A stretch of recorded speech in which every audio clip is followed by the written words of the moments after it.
본방송에서 제공하는 부동산 정보는 투자 판단에 대한 참고 자료입니다. 방송에서 제공하는 부동산 물건의 가치, 가격 상승 및 가격 하락에 대해서는 방송사에서 보장하지 않습니다. 본방송은 간접 광고가 포함되어 있으며 방송에서 나오는 부동산 정보는 출연자와 경제적 이해관계가 있을 수 있습니다. 투자에 유의하시길 바랍니다. 본방송의 제작진 및 출연진은 방송통신심의위원회 규정을 준수합니다. 네, 안녕하세요. 송승현 집담 진행의 송승현입니다. 미국의 금리가 벌써 세 번째 자이언트 스텝을 밟았습니다. 뭐 이렇게 되면 미국의 기준금리가 3에서 3.2%가 되면서 한국의 기준금리 크게 넘어설 것으로 봅니다. 그렇게 되면 한국 경제의 자본 유출이라든지 이런 것들에 대해 우려가 커질 수밖에 없는데요. 또한 이런 현상이 국내 부동산 시장에 미치는 영향이 상당할 것으로 보여집니다. 그래서 전반적으로 국내 부동산 시장과 공급 대책에 대해서 이야기 나눠보도록 하겠습니다. 송승현의 집담 시작하겠습니다. 네, 송승현의 집담 시작하겠습니다. 오늘 스튜디오에 이재문 창조도시경제연구소 소장님 모셨습니다. 안녕하세요. 네, 안녕하세요. 네, 간략하게 소개, 집통에 또 처음 나오시는 거니까 소개 좀 부탁드리겠습니다. 자신을 소개하려니까 조금 어색한데요. 네. 애청자 여러분 안녕하십니까. 처음 뵙는 것 같습니다. 저는 창조도시경제연구소 이재문이라고 합니다. 저는 이제 전주대학교 부동산국토정보학과 개공교수로 재직하고 있으면서 지식산업센터나 어떤 주상복합 아파트 등을 시행하고 있는 부동산 개발업도 같이 병행하고 있습니다. 아울러 방송 활동과 또 강의 활동도 이렇게 나름대로 열심히 하고 있습니다. 또 한국의 구도심 상권을 살리기 위해서 중소벤처기업부에서 실시하고 있는 전통시장 활성화 사업의 심의위원으로 있으면서 전통시장 살리기에 많은 노력을 기울이고 있습니다. 네. 어떻게 보면은 참 다양한 것 같아요. 뭐 이론적인 부분도 그렇고 네. 또 실무적인 부분, 또 공공하고 또 연관성이 있는 그런 부분을 하다 보니까 뭐 때로는 그 부동산을 보는 굉장히 객관적인 시각이 되지 않을까 뭐 그런 것들을 기대하겠습니다. 잘못 얘기해서 욕도 많이 먹습니다. 네, 그래요? 지금 제가 처음에 이야기를 드렸던 것처럼 이거 지금 미국에서 금리를 인상을 했거든요. 그것도 우리가 시장에서 예상했던 것처럼 굉장히 큰 발걸음을 한 것 같아서 금리에 대한 인상 소식을 가지고 이야기를 해보려고 하는데요. 그러니까 지금 미국에서 소위 말하는 그 자이언트 스텝을 밟고 난 이후에 글로벌의 주요 국가들이 다 같이 금리 인상을 하고 있는 상황이라고 보는데 한국은행에서도 앞으로 이제 발표를 앞두고 있는데 뭐 어떻게 불가피할 것으로 봐야 되겠죠? 예. 그러니까 이제 한마디로 말하면 이제 미국이 혼자 살기 위해서 여러 나라를 죽이고 있는 겁니다. 네. 그 중에 이제 가장 큰 피해를 보는 나라들은 이제 이머징 마켓 국가들이나 이제 신흥국들이 이제 많은 피해를 볼 것이고, 한국도 이런 피해를 보지 않기 위해서는 상당히 그 대응을 확실하게 해야 되는 어떤 국면이 아닌가 이렇게 생각이 됩니다. 실제로 이제 우리가 저금리였던 상황이 올해 초만 하더라도 미국의 기준금리가 한 3% 내외에서 연말에 머물 것이고, 그렇죠. 그 다음에 이제 한국의 기준금리는 2.0에서 2.25 정도로 이제 갈 것이다라고 했는데 지금 불과 한 9개월 만에 지금 상황이 완전히 반전이 됐죠. 그래서 미국 지금 연준에서 발표한 대로 미국 금리가 상단이 3.25%가 됐다라는 거는 올 연말 이제 두 번 남은 FOMC 회의에서 모르긴 몰라도 아마 자이언트 스텝이나 빅 스텝을 같이 하게 된다면 상단이 4.25에서 4.5% 정도 된다 그러면 한국도 빠른 속도로 금리를 인상시킬 수밖에 없는 요인이 있습니다.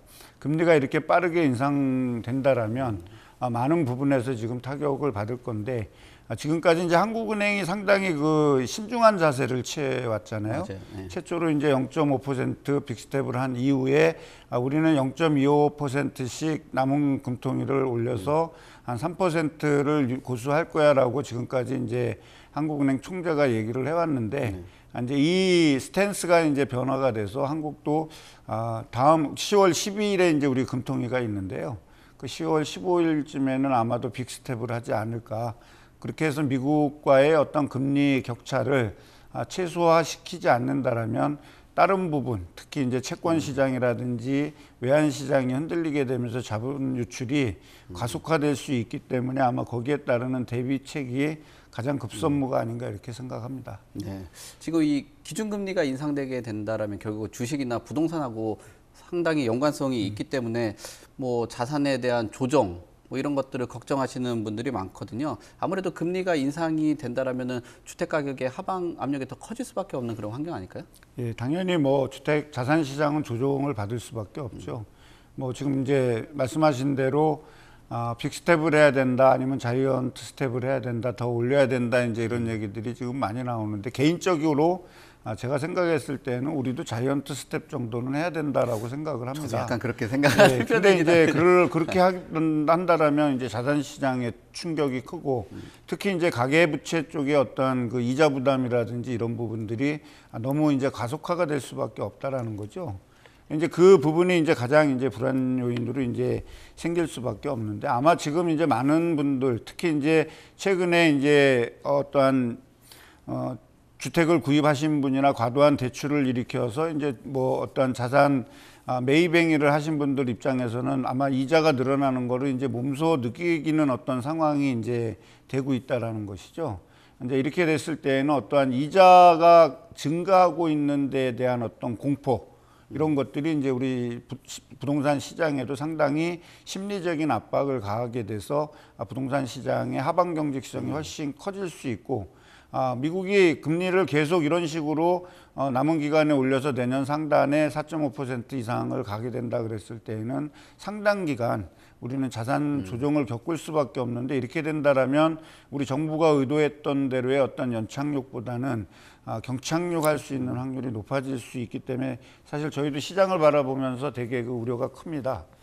그래서 아무래도 이런 부분들이 있으면 뭐 담보에 대한 가치 하락이라든지 뭐 임대소득 감소 뭐 이런 것들이 있다 보니까 이런 부채랑 다 연동이 돼서 아무래도 좀 재정이라든지 가계부채 건전성이 뭐 악화될 우려가 있다 뭐 그렇게 봐야 되는 거겠죠? 예, 당연히 이제 그 아래 공포는 아까도 말씀드린 이자의 공포는 이제 스태그플레이션의 공포로 이어질 수밖에 없는 거죠. 결국에 뭐냐면 경기가 침체되고 있는 상황에서 다시 물가가 상승하는 어떠한 이제 이런 국면을 이제 우리가 맞이할 수 있다라는 게 어떻게 보면 교과서적인 어떤 진행 방향이 아닌가 이렇게 생각이 됩니다. 당연히 가계는 압박을 받을 수밖에 없겠죠.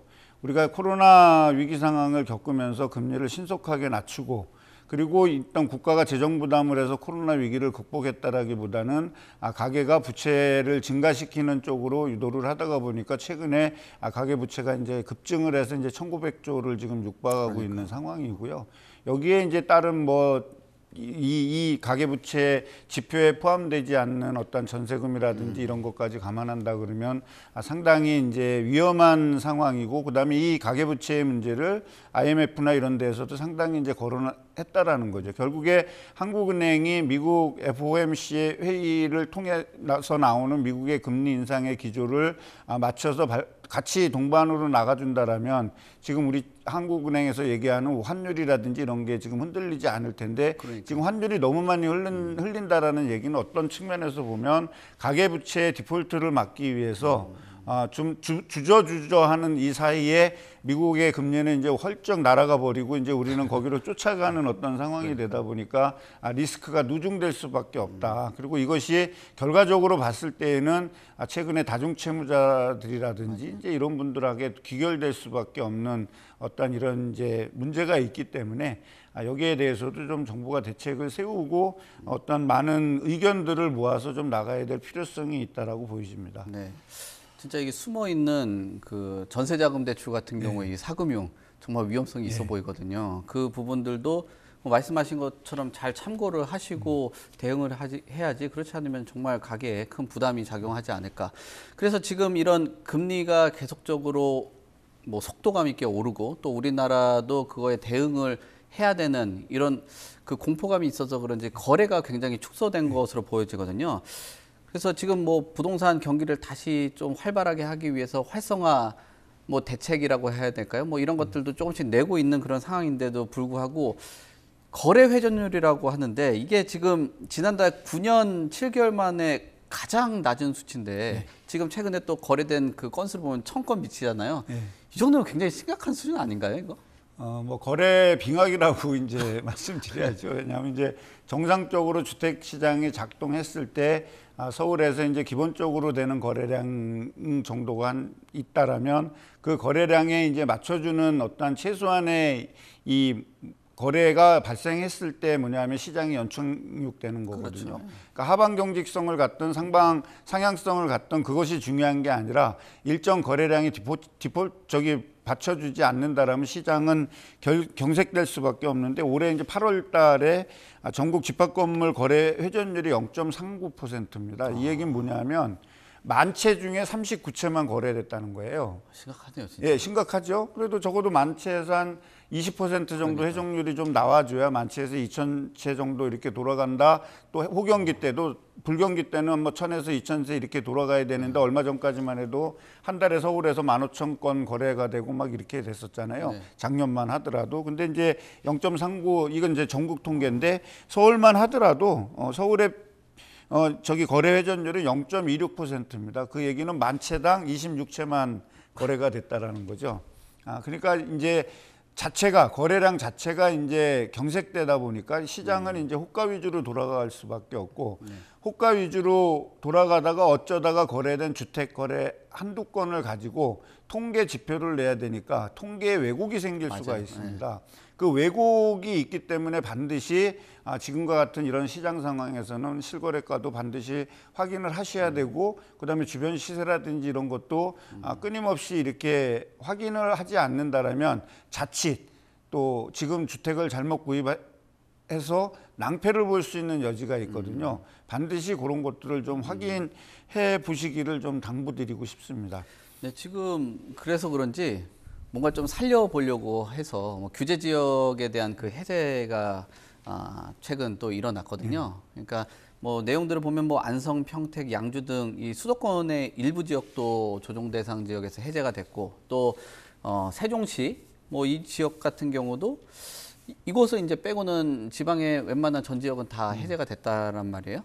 그 지금 그 해제된 시기가 적절하냐? 아니면은 이 규제 지역을 조금 더 끌고 갔어야 되냐? 아니면 좀 더 일찍 풀었어야 된다라는 의견들도 있는데 뭐 소장님께서는 어떻게 보시나요? 이 시기가 뭐 적절한 시기라고 보시나요? 일단 이번에 규제 완화를 발표를 듣고 저는 이제 어떤 생각을 했냐면 솔직히 말씀해도 되죠? 솔직하게 말씀하면 더 좋죠. 저걸 왜 발표하지? 저는 그랬거든요. 그래요? 왜냐하면 지금 모든 그 자산을 투자하거나 집을 갖고 계시거나 전세를 사시거나 하는 분들의 모든 지금 관심사항은 이자에 달려 있어요. 금리에. 네. 근데 지금 그 금리가 그 부동산 정책 우리 이번에 규제 완화를 발표할 시기에 미국의 금리가 울트라 스텝이니 자이언트 스텝이니 이런 스텝들이 언론을 도배하고 있는 이 상황에서 생뚱맞게 규제를 완화한다라고 얘기가 나온 거예요. 그 얘기는 뭐냐면 차라리 FOMC 회의 이후에 금리가 발표된 다음에 우리는 이렇게 규제를 완화해 갖고서 경기 부양을 할 거야라고 얘기를 해줬더라면 많은 사람들이 관심을 가질 수밖에 없었는데 만약에 규제 완화가 물 한 동이 정도의 이거라면 지금 저기 미국 자이언트 스텝 같은 경우는 지금 이자 폭탄을 쏟아본 거거든요. 그러니까 이 규제 완화를 왜 했을까도 중요하지만은 그 규제 완화를 하는 효과, 기대 효과가 무엇이지? 라는 생각을 가질 수밖에 없는 거예요. 그러니까 이미 이 규제 완화에 대한 거는 사람들 머릿속에 지금 없어지고 이렇게 올라간 이 이자가 내가 이제 분기나 반기별로 이제 이자 조정이 있을 거 아닙니까? 네. 이제 그런 부분에서 나는 이자가 얼마가 더 늘어날까? 그리고 앞으로 어떻게 될까라는 이 얘기가 있어야 되는데 그 얘기는 지금 없잖아요. 물론 이제 어제 발표했다라면 또 회의도 했고 회의도 했다라면 거기에 따르는 걸로 국민들이 좀 안심할 수 있는 어떠한 재정적 대응책이라든지 이런 것들이 좀 나와줘야 되는데 그 대응책은 지금 없고 갑자기 이제 규제 완화에 대해서 들어와서 전국에서 서울시 수도권만 일부 제외해 놓고 경기 남부까지 이제 뭐 투기 지역과 투기 과열 지구, 투기 지구 조정 대상 지역을 규제를 완화했다라는 이면은 지금 이렇게 금리가 폭등하고 있는 이 시기에 대출 이자가 올라간다라는 거는 불을 보듯이 뻔한 거잖아요. 그렇죠. 네. 근데 투기 지역이라든지 조정 대상 지역에 대해서 일부 규제를 완화했다라는 거는 빚을 내서 집을 사라라는 얘기하고 똑같은 얘기잖아요. 그러니까 안 맞는 거예요, 지금 시장 상황하고. 그러니까 자칫 잘못하면 거래 활성화를 위해서 정부는 노력을 했는데 네. 뭐 노력이라고 뭐 어떻게 표현할지 모르겠지만 이게 잘못되면은 집을 산 사람이나 대출자가 그 피해자를 만들어 버리는 이자 폭탄을 맞게 되니까 결국엔 피해자일 수밖에 없는 거죠. 그렇죠. 그러니까 정부가 부동산 살리려고 하니까 네가 좀 와봐. 네가 이 폭탄을 좀 받아봐. 잘못하면 이렇게 될 수도 있는 그런 그러니까 상황이 되네. 이 정책을 네. 왜 우리가 많이 이제 토론도 우리 앵커님하고도 많이 해봤지만 하면서 우리가 얘기하는 정책은 양날의 칼이라고 얘기하잖아요. 한쪽에서는 수긍하는 부분이 있겠지만 또 한쪽에서는 거기에 따라서 피해를 볼 수밖에 없는 그런 부분들이 있기 때문에 정책은 되게 신중해야 되고 그래도 지금까지 제가 알고 있기로는 부동산 정책은 관계장관 회의를 거쳐서 하는 걸로 알고 있습니다. 그럼 거기에 기재부도 들어올 거고 국토부뿐만이 아니라 이해 당사자들이 다 들어와서 거기에서 토론을 해서 발표되는 게 부동산 정책인데 이제 그런 그 관계장관 회의를 할 때 이런 얘기들이 전방위적으로 논의가 돼서 이제 결정을 할 건데 아마 아까도 말씀드렸듯이 타이밍에 있어서 좀 실기를 하지 않았나. 그래서 그 지금 모든 국민들의 관심은 금리, 이자 부분에 대해서 지금 관심이 집중돼 있고 이것이 나한테 떨어질 수 있는 어떤 리스크가 무엇일까에 대해서 고민하고 있는 상황에서 애써 규제 완화를 통해서 부동산 띄우기를 한다라면 그 정책은 반드시 실패할 수밖에 없는 겁니다. 실패하게 된 다음엔 어떤 정책을 내놓을까? 뭐 계속 규제 완화하겠죠. 또 땜질식으로. 예, 또 땜질식으로. 네. 근데 올해만 해도 벌써 이미 울트라가 아니라 미국 페드에서 두 번의 이 금리 인상이 있고 우리도 금리 인상이 두 번이 남아 있다라는 거죠. 그럼 지금 전 국민의 관심은 뭐냐면 야, 금융 어떻게 해줄 건데 그리고 이 금리를 어떻게 해줄 거고 주담대 대출하고 이것들은 어떻게 묶어줄 거고 전세자금 대출은 어떻게 할 거야라는 게 지금 우리한테 발등에 떨어진 불이에요. 그 다음에 규제 완화라는 거죠. 근데 좀 순서가 바뀌다 보니 이제 국민들은 혼동이 오는 거죠. 좋은 지적을 해주신 것 같아요. 진짜 그런 미리 선제적으로 미시적으로 좀 대응을 해놓고 나서 그런 발표들이 있었어야 되는데 지금은 그냥 거래 활성화를 위해서 그냥 풀어놓은 그냥 어떻게 보면 방임에 가까운 그런 그 정책이 될 수도 있겠네요. 그러면 소장님께서 보면 이런 거래 활성화에 대한 그 도움을 줄 수 있는 뭐 정책이라든지 이런 거를 하는 담당자가 됐다라고 했으면은 어떤 게 지금 시장에서는 좀 도움이 될 거다. 뭐 그렇게 일단 생각하세요? 대출 이자에 대한 네. 사실은 빚내서 집을 산 어떠한 영끌 투자 세대의 재정 지원보다는 말 없는 다수의 국민들이 급격히 늘어나는 이자 부담으로 인해서 가계 경제가 피폐가 되잖아요. 그렇다면 그 가계 경제에 피폐돼 있는 그 이자 부담을 좀 더 축소시켜주기 위한 재정 지원이 선행돼야 된다라고 저는 생각을 합니다. 그 선행해서 가계가 어느 정도 이자는 지금 치솟고 있지만 그래도 그게 어느 정도는 정부에서 보존이 되고 뭐가 되고 이게 이렇게 돼서 이자 부담이 과거와 비슷하게 유지가 된다 그랬을 때 그 가계 경제가 소비도 일으키고 그 소비 행위를 통해서 건전한 가계 경제가 유지될 수밖에 없잖아요. 근데 우리는 지금 딱 찍어서 여기에서 영끌해서 투자를 해가지고 피해를 본 세대들을 지원해 줄 거야라는 부분에 아직 도덕적이라는 뒷맛을 남기다 보니 그래도 그 고군분투를 하면서 이자를 갚고 원리금을 상환하기 위해서 노력하는 가게들이 무지 많잖아요. 그렇다면 정부가 지금은 그 대안을 내놔야 될다라는 겁니다. 네, 그 지금 부동산원에서 매주 발표를 하잖아요. 그 9월 셋째 주 주간 아파트 동향을 보니까 지금 앞에서도 우리가 얘기한 뭐 금리 인상이라든지 또 부동산 거래가 완전히 빙하기에 가까운 그런 여파 때문에 그런지 모르겠는데 전국에 있는 아파트 지금 아파트 값이 전주보다 0.19% 떨어졌대요. 그러니까 시청자분들께서 이 수치를 정확하게 인지를 못 하거든요. 0점 뭐 몇이다 그러면은 굉장히 적은 수치로 그렇죠. 인지를 하시는 분들이 많더라고요. 그게 뭐 떨어진 거냐라고 하는데 이게 2012년 통계 작성 한 이후에 가장 큰 폭의 하락이거든요. 그러니까 요 수치가 이거 좀 감이 안 오시는 분들이 있으니까 좀 대략적인 그 설명이라든지 그다음에 이런 하락폭 2012년이면 거의 굉장히 오랜 기간 만에 기간 동안 유지됐던 그 가격의 폭이 급락을 한 건데 이거에 대해서 좀 평가를 좀 해주시고 좀 저는 충격적으로 와닿거든요. 그거 어떻게 보시나요? 일단 뭐 우리는 이제 여러 가지 가격이 있습니다. 통계 지표상에서 이제 얘기해서 통계 수치로 나오는 거는 항상 0점 얼마 얼마, 0점 얼마 얼마 이런 식으로 나오죠. 그 0.19%라는 건 어쨌든 1% 미만 아니겠습니까? 네. 그렇다면 수치를 보면 되게 미미합니다. 왜냐하면 표본을 조사하는데 잠실 지역의 어떤 주택 거래량을 놓고 봐서 잠실 지역에 한 3만 호가 예를 들어서 있다라면 그 3만 호 중에 세 채가 거래가 된 거죠. 네. 그 세 채가 거래된 거를 합산해 가지고서 나누게 n분의 1로 나누게 된다 그랬을 때는 수치는 그렇죠. 이렇게 작아질 수밖에 없는데 한쪽에서는 또 실거래가가 7억이 빠졌네, 8억이 빠졌네 그렇죠. 이런 얘기들이 네, 나오잖아요. 맞아요. 네. 그러니까 이거를 생각을 해봤을 때는 상당히 좀 이게 뭐야? 집값은 7억이 떨어졌다는데 이것밖에 안 돼? 옛날에 집값이 올라갈 때 그 지금 SH공사 사장 하시는 분인가요? 그 경실련에 계시던 분이 서울에 집값이 54% 올랐는데 왜 14, 20%밖에 안 올랐어? 이거하고 똑같은 그렇죠. 거거든요.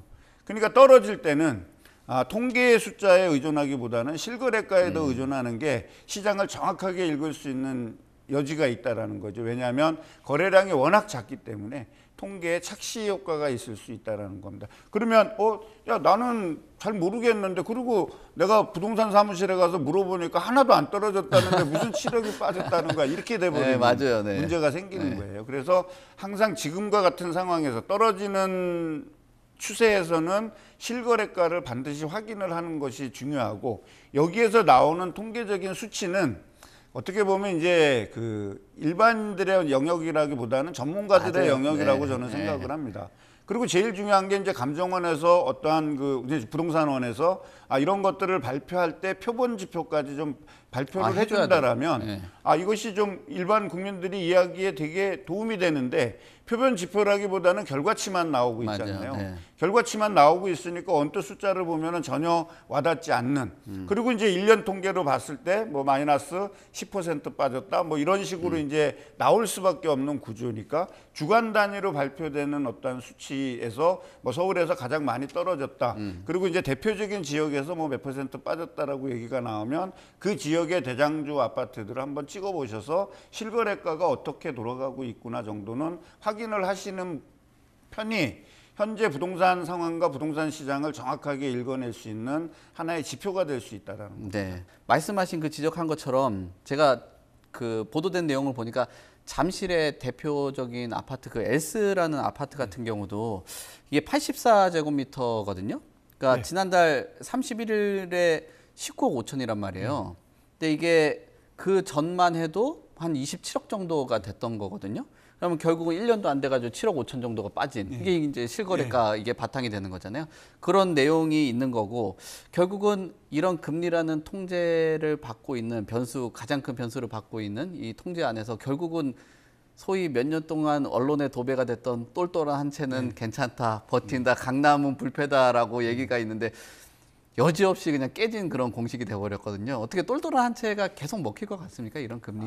이게 이제 똘똘한 한 채는 이제 부동산 폭등기에 이제 우리가 만들어낸 하나의 프레임이죠.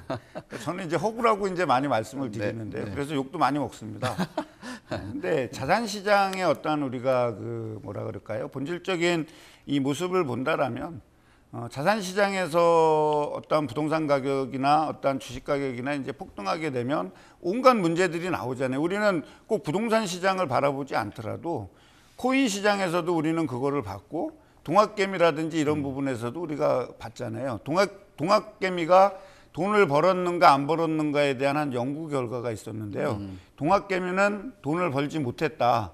근데 왜 돈을 벌지 못했을까 생각했더니 너무 잦은 거래를 했다라는 거죠. 그러니까 너무 사고팔고를 많은 단타 위주의 거래를 하다 보니 어느 정도 자본의 소득이 있었다 하더라도 그것이 다 비용으로 나갈 수밖에 없었다라는 거죠.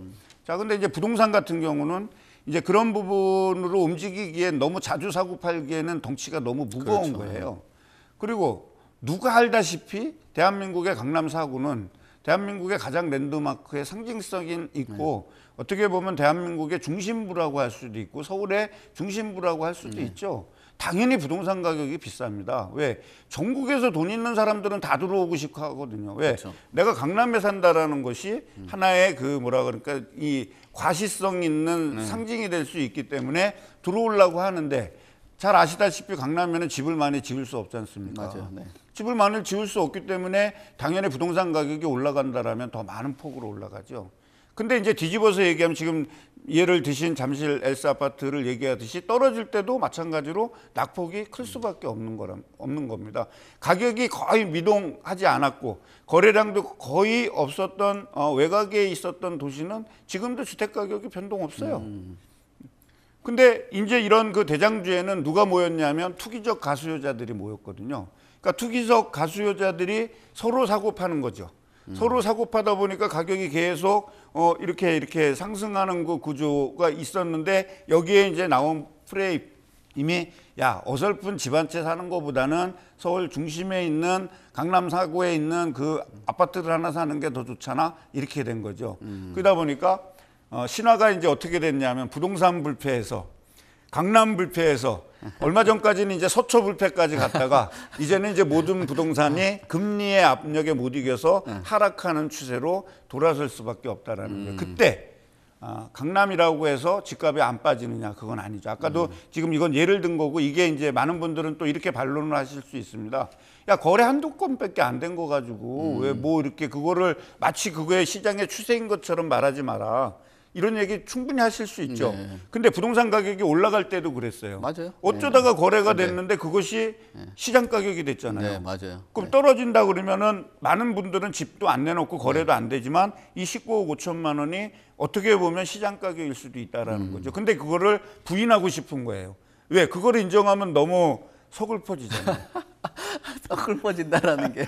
그러니까 집값이 올라갈 때는 집을 못 사서 많은 분들이 가슴 아파했고 애달파했는데 이제 이렇게 떨어진다 그랬을 때는 그 안에 내가 들어가서 쉽게 얘기해서 연끌을 했다든지 이렇게 하신 분들의 마음 속에서는 이렇게 떨어지면 가슴이 얼마나 철렁철렁하겠습니까? 지금 상황에서는 전세금도 굉장히 하락하고 있는 국면이더라고요. 그러니까 송파구 같은 경우 계속 얘기를 하고 있는데 이 지역도 뭐 급매물 위주로 거래가 된다든지 또 매물 가격이 전세 매물이 하락하고 있는 상황이거든요. 그래서 이런 분위기가 전세 시장에서도 계속 이어질지 하고요.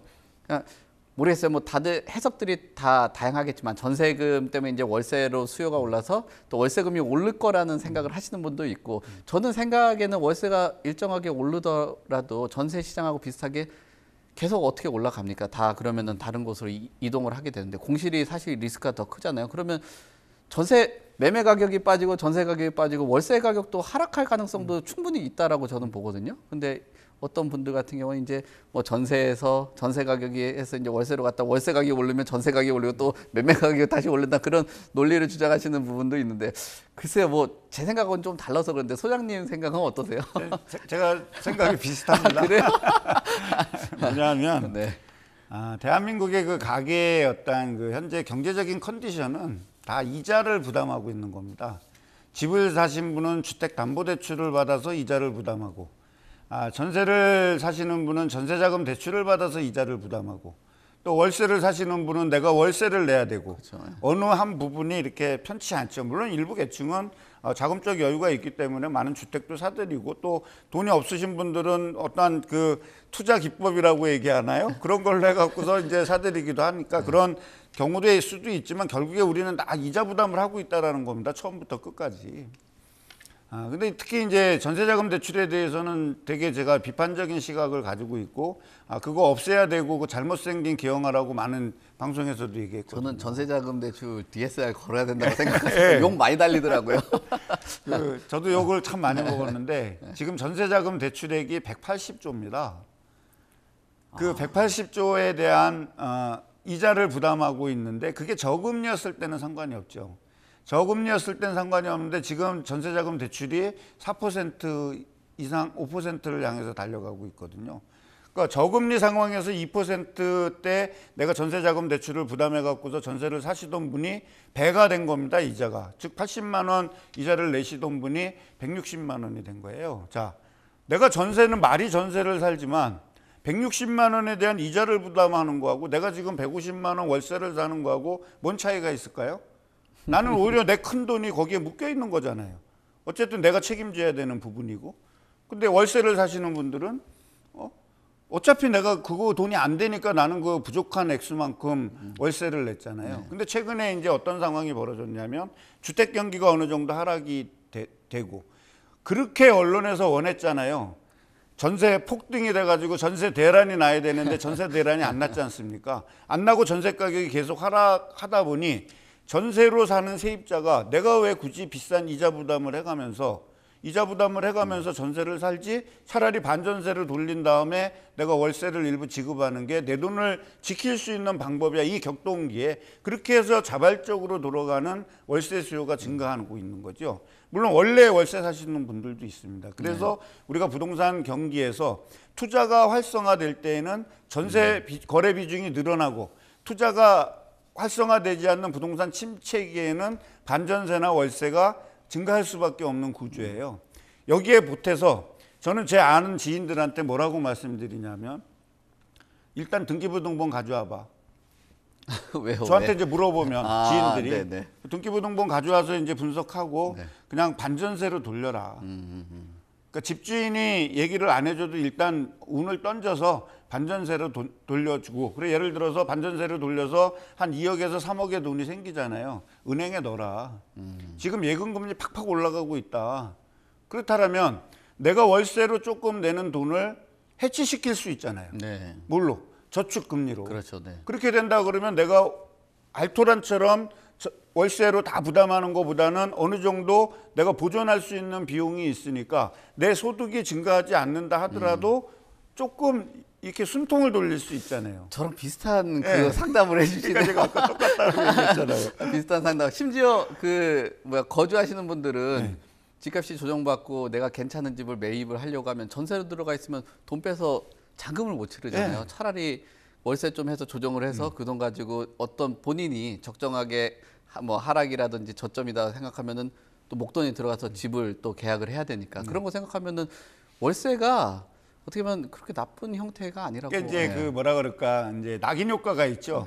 옛날에 이제 저희 부모님 세대들은 가난했잖아요. 다 가난했기 때문에 인생의 출발점인 결혼을 하고 이렇게 할 때는 다 그때는 사골세라 그랬습니다. 네, 사골세 맞아요. 네, 그리고 뭐 다들 뭐 지하 단칸방이나 뭐 전봇대 이런 데서 붙여놓고 그렇게 그쵸, 살았잖아요. 집도 구하고. 그렇게 살면서 조금씩 소득을 증가시키면서 전세로 가고 그 다음에 이제 조그마한 소형 아파트로 가고 중대형 아파트로 가고 그렇게 이제 인생을 살아갖고 오신 거죠. 물론 이제 우리가 소득이 많이 늘어나다 보니까 어떤 주거를 바라보는 어떤 개념이 이제 많이 바뀌었잖아요. 그건 사실이죠. 예, 많이 바뀌었기 때문에 나는 좋은 곳에 살고 싶은데 가장 중요한 거는 내 소득이 뒷받침이 안 되는 거예요. 소득이 뒷받침 안 되는데 옛날에 살던 사골세 살던 그 우리 아버지 세대 때 느꼈던 그 서름과 무시, 남의 집에 산다라는 그 서름과 무시, 물론 지금도 있을 겁니다. 이제 그런 것 때문에 내가 월세 사라 그러면 내 소득이 충분히 보장됨에도 불구하고 괜히 왠지 가난하고 왠지 이렇게 뒷저리는 듯한 어떤 그런 부분들이 좀 있잖아요. 아마 그런 것 때문에 이제 월세를 기피하고 있지만 이 월세도 선진국의 어떠한 그 나라들의 어떤 대표적인 어떤 거주 문화의 하나의 형태이기 때문에 그 돈을 꼭 잃는 돈이라고 보기보다는 기회비용이라고 이렇게 생각을 하는 게 저는 이제 조금 현대를 사는 어떤 합리적인 생각이 아닌가 이렇게 생각을 합니다. 네. 지금 국회에서 얼마 전에 대정부 질문이 있었어요. 그게 원희룡 장관님께서 말씀하시기를 문재인 정부 부동산 정책에 대해서 좀 비판을 좀 하면서 정부가 기존의 수요를 너무 인위적으로 눌렀다. 뭐 전반적으로 수요에 맞는 그런 공급에 대한 엇박자가 났다라는 그런 말씀을 하시더라고요. 그 내용을 보고는 지금 좀 전에 공급 얘기를 하시다 보니까 어떻게 생각을 하시는지. 네. 장관은 제가 이렇게 생각합니다. 네. 장관은 행정부의 요원이고 구성원이고 그리고 국가의 부동산 정책에 대해서 올바른 지침을 제시하고 그렇게 해야 되는 지위에 있다라고 저는 생각을 합니다. 정치인은 과거 정부의 정책을 비난할 수 있어요. 물론 장관도 정치인일 수도 있지만 근데 정책 위반자로서 이런 얘기들은 말로 나와서 되는 것이 아니라 이런 내용들이 정책에 담겨서 녹아내려진 걸로 문서를 표현해야 된다라고 생각을 합니다. 물론 대정부 질문이니까 말은 할 수 있겠지만 그러면 지금 저기 윤석열 정부에서의 부동산 정책은 바른가? 그렇잖아요. 네. 그렇기 때문에 양비론에 쌓일 수도 있고 또 정책은 양날의 칼을 가지는 상황이고요. 부동산 정책 위반자가 가져야 되는 가장 기본적인 원칙은 뭐냐면 당시 경제 상황에 대한 컨디션을 어떻게 이해했느냐의 문제죠. 자, 문재인 정부를 두둔하는 게 아니라 문재인 정부는 부동산 정책을 실패해서 대국민 사과를 대통령이 했고 그것으로 정권까지 빼앗겼습니다. 그 얘기는 이제 혹독한 시련을 겪었다라고 우리가 에둘러서 표현할 수도 있겠죠. 자, 그렇다면 거기에서 남긴 많은 숙제들이 있을 거예요. 그 숙제를 지금 국토부 장관이 받아서 하나하나 이행을 하면 된다라는 거죠. 이행을 할 때 어떻게 할 거냐? 이제 제일 문제가 있잖아요. 지금 이제 한 가지 원인이 수요 억제라고 얘기했습니다.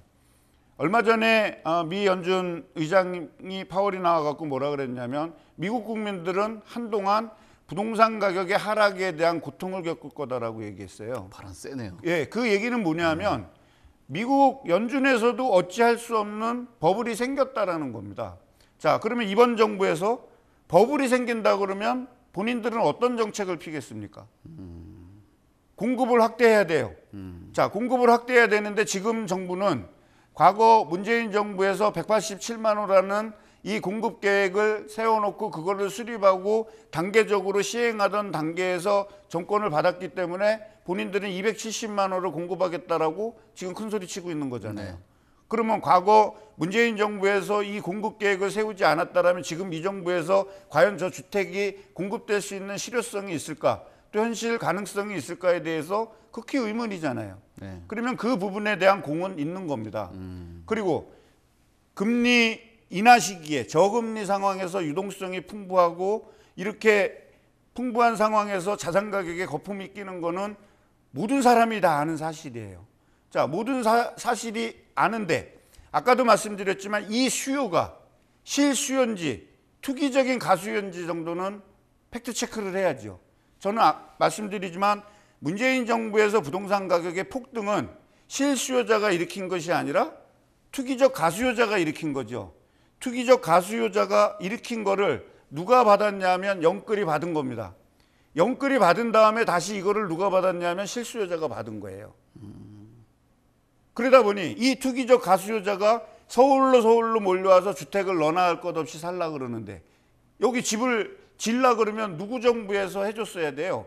그 이전인 이명박과 박근혜 정부에서 주택 공급을 유지시킬 수 있는 계획을 지속적으로 발표했어야 되는데 아무것도 안 했잖아요. 네. 있는 택지 개발조차도 안 한 겁니다. 그래서 정부는 연속성을 가지고 있는 거예요. 과거 정부가 잘못했으니까 우리는 이걸 안 할 거야 라고 얘기는 할 수 있지만 일방적으로 과거 정부가 나빠라고 비판하게 되면 이 정부에서 뭐를 받을 건지 되게 중요하다라고 저는 필요성이 있다라고 느껴지기 때문에 정부가 연속성을 가지고서 있을 땐 수요를 억제했기 때문에 지금 이 정부 들어와서 수요 진작을 하기 위해서 다 지금 규제 완화서부터 다 하고 있지 않습니까? 네. 근데 거래량이 늘어났나요? 아니잖아요. 네. 자, 그러면 이거에 대한 비판은 장관이 뭐라고 답할지 한번 질문 한번 해보고 싶은 거예요. 그래서 책임 있는 사람들이 정책 당국자들이 항상 워딩에 신경을 써야 되고 그 워딩이 인기 영합적인 워딩이 되어서는 저는 안 된다라고 생각을 합니다. 팩트를 가지고 얘기를 해야 되잖아요. 그러니까 그런 부분이 조금 아쉬워요. 네. 근데 또 그런 얘기도 하거든요. 이제 부동산 시장은 뭐 공공에서 주도를 하면 안 되고 좀 빠져라. 그러니까 시장 경제는 알아서 잘 돌아가기 때문에 민간 주도로 가고 그냥 최대한 간섭을 적게 해라라고 하거든요. 그러면은 앞으로 이런 정부가 너무 간섭을 하고 지금까지 통제를 했기 때문에 역효과가 났다라고 하는데 또 반대로 얘기하면은 과연 이제 시장 경제 중심으로 그냥 풀어놓으면은 정상적으로 이 부동산 시장이 작동을 하냐? 저는 또 그건 또 의문이 들거든요. 어떻게 보세요? 네, 그 의문이 당연한 겁니다. 자, 보세요. 민간과 공공은 적이 아닙니다. 이 한국 경제라는 이 거대한 이 항공모함을 끌고 가기 위해서는 각자의 역할이 있는 거예요. 민간도 집을 열심히 지어야 되고 공공도 열심히 지어야죠. 자, 민간은 뭐예요? 돈이 되는 곳에 모입니다. 돈이 되는 곳에만 대한민국 국민이 사는 건 아니잖아요. 돈이 안 되는 곳에도 대한민국 국민이 사는데 그럼 돈이 안 되는 곳에는 민간이 하나도 안 들어오는데 그러면 여기는 냅둬야 되냐 이거죠. 여기는 공공이 가야 되는 겁니다. 그래서 임대주택도 줘야 되고 공공분양주택도 줘야 되고 또 민간으로 고급화를 시켜서 민간주택도 줘야 되기 때문에 두 개는 혼합적으로 가야 되는 거지 적대적인 게 아니라는 거죠. 근데 다른 영역에서는 그게 어느 정도 지켜져요. 자, 의료보험이 지금 우리 공공에서 운영하고 있는 거잖아요. 네. 민간으로 아직 안 넘어간 겁니다. 네. 의료보험 잘 되고 있잖아요. 왜 공공이 지면 나쁘냐? 그건 저는 아니라고 봅니다. 자, 그럼 여기는 우리가 일정 부분에 대한 주거 안정과 그다음에 이제 이런 것들을 위해서는 우리가 공공에서 역할을 해줄 테니 민간은 이런 영역을 해라. 그 대신 이런 민간 영역을 하기 위해서 재건축에 대한 또는 재개발에 대한 어떤 규제 완화라든지 이런 거는 당연히 있어야 되겠죠. 또 그 부분에 대해서는 저희도 찬성을 합니다. 네. 저도 많은 부동산 업자라고 욕도 많이 먹지 않습니까? 우리도 집을 짓고 뭐를 공급하려고 그러면 규제 완화가 돼야지 규제가 너무 강하게 되면 집 한 채도 못 짓는 거예요. 그러면 사업하는 사람 입장에서 집을 못 짓게 되면 사업의 목적 달성이 안 되려면 회사는 그냥 문 닫아야 될 수밖에 없는 거예요. 근데 제일 우리가 간과해서는 안 되는 게 뭐냐 하면 과거에 이명박 정부에서 주택 공급 계획을 보금자리라든지 이런 거를 통해 갖고서 주택 공급을 계획을 하겠다라고 얘기했지만 부동산 경기가 계속 깔아앉으니까 민간에서 집을 짓지 않은 거예요. 민간에서 집을 짓지 왜냐 수익이 있는 곳에 그렇죠. 가야 되는데 민간에서 집을 짓지 않으니까 어떻게 돼요? 집이 공급이 안 되지 않습니까? 네. 그러면 부동산 경기가 떨어진다 그래서 영원히 떨어지는 거 아니잖아요. 어느 순간이 되면 저점을 찍고 다시 반등할 겁니다. 그러니까 이거는 계속 우리가 반복하는 거예요. 반복하는 거기 때문에 이 가운데에서 지금은 부동산 경기가 아주 안 좋아지니 사실은 민간의 영역보다는 공공의 영역을 더 강화해야 된다라는 부분이죠. 결국에 이명박 정부에서 150만 원과 보금자리 공급한다고 했지만 실제로 짓다가 다 쏙 돼버린 거잖아요. 그리고 정권 바뀐 겁니다. 그 공급 부족 때문에 뭐 집값이 초래됐다 뭐 이런 그 프레임도 있었다라고 앞에서 말씀을 저희가 나눴고 또 저금리하고 유동성 때문에 또 부동산 가격이 불안하고 또 영끌 세대들이 많이 매수를 했다라는 그런 부작용에 대해서도 평가가 있습니다. 그러니까 결국은 수요하고 공급하고 이런 균형이라든지 시장 환경을 잘 살펴볼 필요가 있는 것 같은데 지금 상황에서는 공급 부족보다는 수요들이 굉장히 위축된 그런 상황이잖아요. 그러면 앞으로 이 270만 호에 대한 공급 계획에 대해서 수정이 필요한지 아니면 어떤 조정이 좀 필요한지 뭐 이 부분 좀 필요하다라고 보시는 쪽인가요? 어떠세요? 당연히 필요합니다. 왜냐하면 네. 우리가 이제 다른 분야보다는 이제 부동산을 말하는 영역에서의 어떤 수요와 공급은 비탄력적입니다. 문재인 정부에서 3기 신도시에 대한 계획을 세워서 우리는 30만 호를 공급할 거야 라고 하는 이 30만 호 공급의 완성은 아마도 윤석열 정부 때도 안 될 겁니다. 왜냐하면 우리가 2기 신도시가 수도권에 10개가 지정이 됐고 충남권에 2개가 지정이 돼서 전부 12개의 2기 신도시 지정이 된 게 2003년이에요. 네. 2003년이면 지금 2023년이니까 무려 19년이 지났음에도 불구하고 2기 신도시가 완성이 안 됐어요. 그러니까 본질적으로 우리는 마음이 되게 급하지만 수요와 공급에 대한 절대적인 비탄력적인 제재이기 때문에 이 공급에 대한 연차적인 계획을 평균적으로 정부가 계획을 세울 필요가 되게 중요하다라는 거죠. 그럼 이제 문재인 정부에 있어서의 어떤 공급 계획과 지금 윤석열 정부에서의 어떤 공급 계획을 연차적으로 나눈다라면 앞으로 제가 봤을 때 한 20년 동안 우리 주택 공급이 될 수 있는 분량이라는 거죠. 예를 2기 신도시에 예를 든다라면. 네. 자, 근데 불행하게도 지금과 같이 2019년, 2020, 2021년 이와 같은 부동산 경기 랠리를 다시 탈라 그러면 앞으로 한동안의 시간이 지난 다음에 다시 랠리를 탈 수밖에 없다라는 거죠. 아까도 말씀드렸지만 이때는 민간이 사업을 하기엔 너무 힘들어지는 거예요. 이익이 안 되기 때문에. 자, 그러면 누가 져야 돼요? 공공에서 좀 그렇죠. 근데 부동산 경기가 점점 하락하게 되면 정부는 공공에 대한 축소를 할 수밖에 없다라는 그렇죠, 거죠. 네. 근데 떡하니 이제 제일 먼저 270만 원 우리는 공급할 거야라고 발표를 했으니 정부의 워딩이 이거 조금 수정할래라고 얘기하면 야 공약 파기야 이제 이런 비난에 직면할 수밖에 없다라는 거예요. 그러니까 어떻게 돼? 그 계획들을 정확하게 연차적으로 나눠서 장기 주거 계획이라든지 이런 데 녹여 내려서 이제 이런 공급들을 해주지 않는다라면 어떤 문제가 생기냐면 지금 이제 우리 시장에서 나오지 않는 얘기가 뭐냐면 공급 폭탄 얘기예요. 조만간 나올 것 같긴 나오죠. 네. 자, 공급 폭탄이 나오게 되면 지금 짓고 있는 주택들 처분을 어떻게 할 거냐 이거죠. 이게 이제 미분양입니다. 미분양까지는 괜찮아요. 왜? 내가 짓고 있는 기간 동안에 준공할 때까지 3년이라는 기간 동안 내가 팔면 되니까. 그리고 그거는 계속 건설사 입장, 시행사 입장에서 인컴이 되니까 큰 문제가 없는데 장금을 치는 그 시기에 입주자들이 들어오지 않게 되면 이거는 준공 후 미분양이라고 그렇죠. 우리가 불리지 않습니까? 악성이라고 하죠. 예, 악성. 이 준공 후 미분양 주택은 뭐냐면 시행사에 결정적인 치명타를 남기는 겁니다. 자금 순환에 있어서. 근데 지금 이 고금리 상황이 언제까지 직면할지 모르지만 많은 분들이 말씀하시는 게 내년 상반기까지는 금리 인상 기조가 유지되고 한동안 행보하다가 내년 연말 정도 돼서 금리 인하가 일부가 있을 거야라고 이제 지금 얘기하는 게 이렇게 여러분들 얘기하는 거를 모아놓으면 그 시그널로 이제 갈 수밖에 없다라는 거죠. 근데 파워 의장도 말이 바뀌는 상황이라 더 갈 수도 있을 것 그러니까 같다는. 더 갈 수도 있죠. 네. 자, 근데 이제 이때 지금 우리 부동산 시장에 어떤 문제가 지금 일어나고 있냐면 이 2금융권, 3금융권에 있는 금융회사들이 자금 조달 비용이 비싸진 겁니다. 그래서 이 자금 조달 비용이 비싸지니까 채권을 발행한다든지 뭐를 하는 이 비용이 너무 많이 들어가니까 이제 이 부분에서 뭐가 이 장벽이 생기냐면 부동산 PF하고 브릿지에 장벽이 생기는 겁니다. 자금 조달이 안 되는 거예요. 그래서 실제로 지금 브릿지론하고 PF론이 사실상 지금 중단돼 있는 상황이에요. 연결이 안 되는 시장에서. 예. 네. 왜냐하면 금융을 하는 자금 조달 비용이 너무 올라가기 때문에 자금 감당을 할 수가 없는 거예요. 자, 그렇게 되면 신규로 주택을 민간에서 짓고자 하는 자금 PF가 안 될 것이고 그렇죠. 기존에 PF가 있다라고 하더라도 늘어나는 이자 부담이라든지 이런 걸로 주택 건설 경기는 경색될 수밖에 없는 이런 상황이에요. 거기에다가 미분양이 점점 증가되고 준공은 미분양 주택이 증가된다라면 과거처럼 또 건설사의 디폴트라든지 이런 부분들이 다시 재현될 수도 있다라는 겁니다.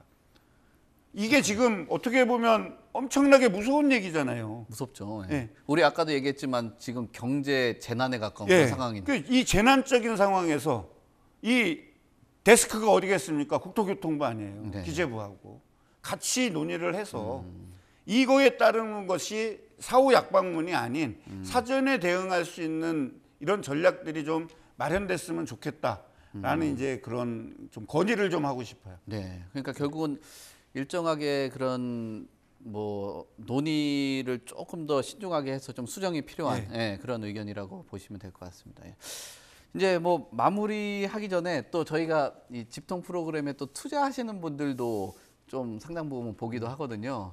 근데 우리가 너무 참 지금 힘든 그런 상황 얘기만 계속하고 뭐 금리라든지 좀 위축되는 이야기만 계속하고 있어가지고 과연 그 해답을 찾을 수 있을지는 참 모르겠지만 어떻게 보면은 근데 대처를 하고 예방을 하는 것도 그것도 투자의 기법이잖아요. 무조건 힘들 때 하는 거나 또 어려울 때 하는 뭐 그런 방법은 아니니까. 근데 최근 들어서 투자하시는 분들이 관심이 많은 거는 해제를 하다 보니까 규제 지역 해제를 하다 보니까 결국 이게 또 하나의 기회가 되지 않을까라고 생각하시는 분들도 있거든요. 뭐 해제된 지역도 괜찮고 아니면은 뭐 다른 지역도 괜찮다. 뭐 아니면 또 아예 그냥 없어라고 얘기해도 괜찮으니까 투자 쪽으로 관심이 있는 분들은 좀 유망한 지역들이나 뭐 괜찮은 지역들이 있다 그러시면 좀 몇 개 좀 말씀 주시면 좋을 것 같습니다. 제가 2020년부터요 줄기차게 집 사지 말라 그랬습니다. 아, 그랬어요? 네. 그래서 제가 얻은 별명이 폭락론자예요. 근데 아까 반등 얘기를 하는 거 보면 뭐 폭락론자는 아니신 것 같아요. 그러니까 이제 제가 뭐냐면 절대적인 제가 가지고 있는 투자 원칙이 있습니다.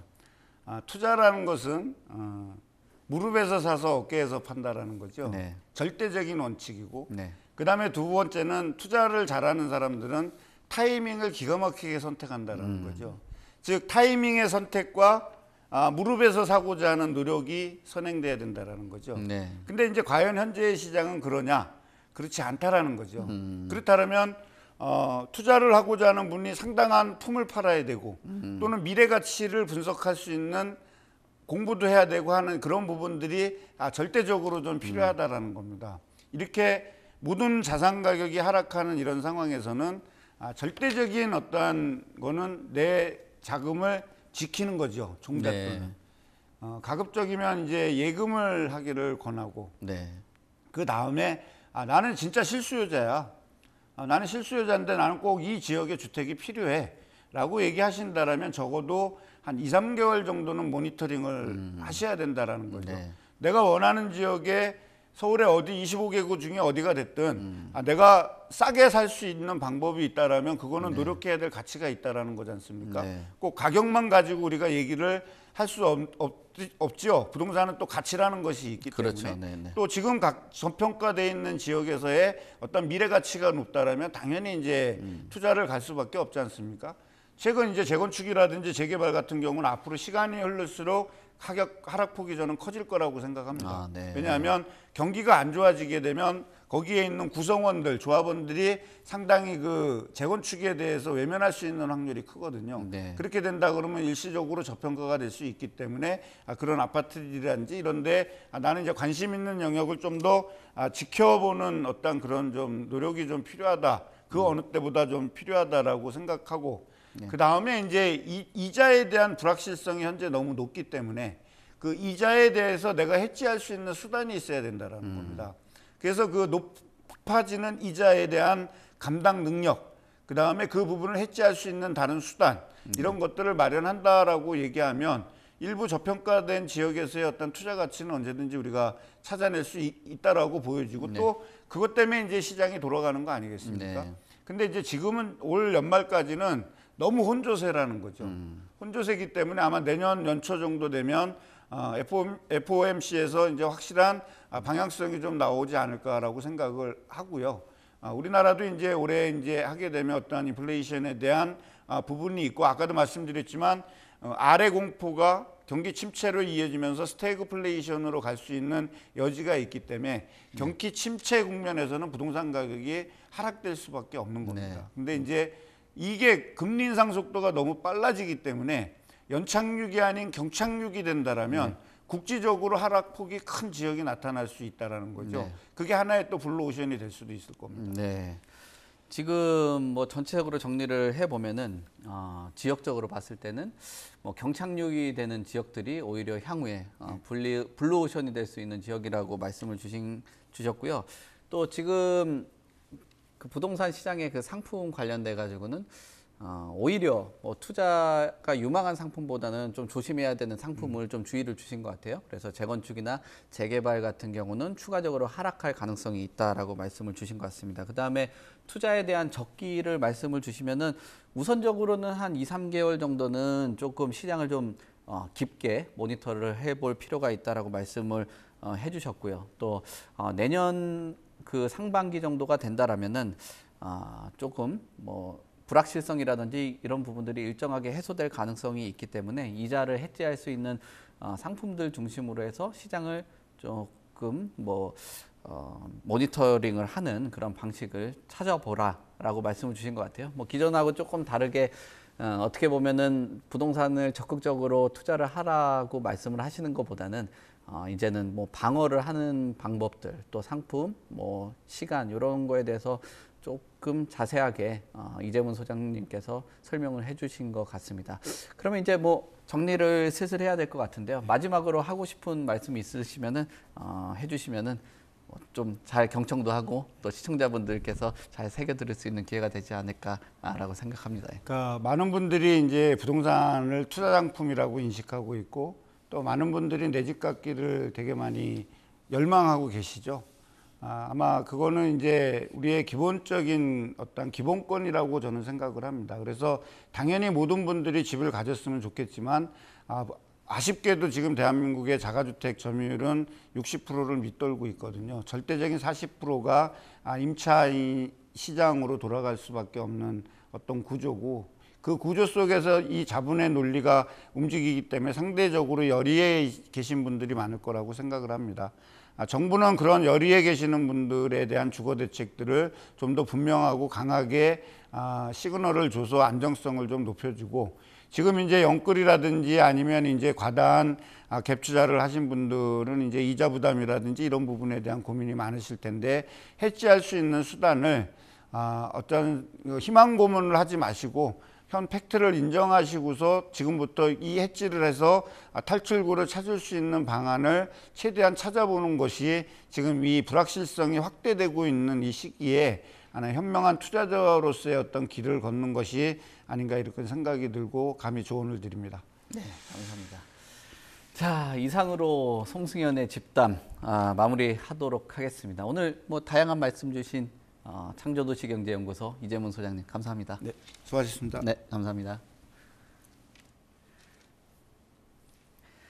네, 오늘 부동산 시장에 대해서 다양한 이야기 나눠봤습니다. 굉장히 진보적인 시각을 또 갖고 계시고 부동산에 대해서 뭐 카르텔을 깨고 싶어 하시는 분 중에 하나이신 이재문 소장님 만나가지고 이야기 들었습니다. 어떻게 보면 이런 혼란한 시장 속에서 또 현명한 투자를 하는데 도움이 되는 말이 아닌가라고 생각합니다. 저희는 다음 이 시간에도 또 다양한 이야기, 또 재밌는 이야기, 또 투자와 관련된 이야기와 부동산 위기를 돌파할 수 있는 이야기 가지고 준비하도록 하겠습니다. 시청해 주셔서 감사합니다.